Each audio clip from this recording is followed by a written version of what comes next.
Bike ஷோரூம்லேருந்து ஒரு video தான் போட்டேன். அதுக்கு பசங்கலாம் இப்படி கொந்தளிச்சுட்டு வருவாங்கன்னு நான் நினைக்கவே இல்ல. ஃபர்ஸ்ட் டைம் இன்ஸ்டால எனக்கு 15.9K வியூஸ் அந்த வீடியோவுக்கு மட்டும்.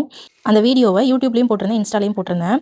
யூடியூப் மக்கள் பரவால்ல. அதில ஒருத்தவங்க மட்டும் தான் கமெண்ட் பண்ணியிருந்தாங்க. இந்த பைக் வந்து ட்ராக்ல ட்ராக்ல ஓட்டுற ரேஸ் பைக்கு. ஸோ இதுக்கு வந்து சப்போர்ட் சீட்லாம் பின்னாடி வைக்க முடியாது அப்படின்னு சொல்லி பண்ணியிருந்தாங்க. அது எனக்கு பைக் ஆன் பண்ணும்போதே தெரிஞ்சுச்சு. அதில ரெடி டூ ரேஸ்ன்னு வந்துருந்துச்சு. சரி ஓகே இது ரேஸ்க்கு போற மாரி உள்ள ட்ராக் பெர்ஃபார்மன்ஸ் உள்ள பைக் போல அப்படின்னு நான் அப்பவே நினச்சேன். ஆனா நான் சொன்னது ஒண்ணே ஒண்ணு தான். இது ஃபேமிலி மேனுக்கு செட் ஆகாது அப்படின்னு மட்டும் தான் நான் சொல்லியிருந்தேன். ஆனா இன்ஸ்டா மக்கள் இருக்காங்களே என்னென்ன கமெண்ட் பண்ணி வச்சிருந்தாங்க. சிலர் வந்து ரொம்ப ஃபன்னா எடுத்துக்கிட்டாங்க. சிலர் வந்து ரொம்ப ஆக்ரோஷமா ஆயிட்டாங்க. இன்னைக்கு வந்து கமெண்ட்லாம் கொஞ்சம் ஃபன்னாவும் இருந்துச்சு. அந்த மாரி நீங்க எடுத்துக்கிட்டீங்கன்னா ரொம்பவே நல்லாயிருக்கும். நீங்க சொல்ற மாரி மேபி எனக்கு பைக் பத்தி அவ்வளோ தெரியாது தான். ஆனா ஃபேமிலி மேனுக்கு எந்த பைக் ஓகே இல்லங்கிற அளவுக்கு அந்த அளவுக்கு நாலேட்ஜ் இருக்கு.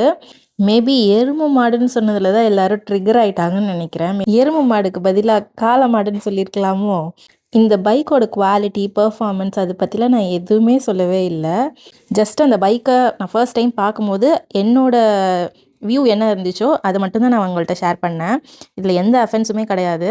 ஆனா எனக்கு ஒரே ஒரு ஹாப்பினஸ் இருந்துச்சு. இவ்ளோ வருஷமா நான் வீடியோ போட்டுட்ருக்கேன். இன்ஸ்டால கொஞ்சம் வருஷமா தான் ஆக்டிவா இருக்கேன். என்னோட வீடியோவ ஃபுல்லா பார்த்துட்டு, பேட் வேர்ட்ஸ் இல்லாம கமெண்ட் பண்ணவங்க எல்லாருக்குமே நன்றி. ஆனா ஒண்ணே ஒரு கவலையும் இருந்துச்சு. ஃபாலோ பண்ணியிருந்தா இன்னும் நல்லா இருந்திருக்கும்.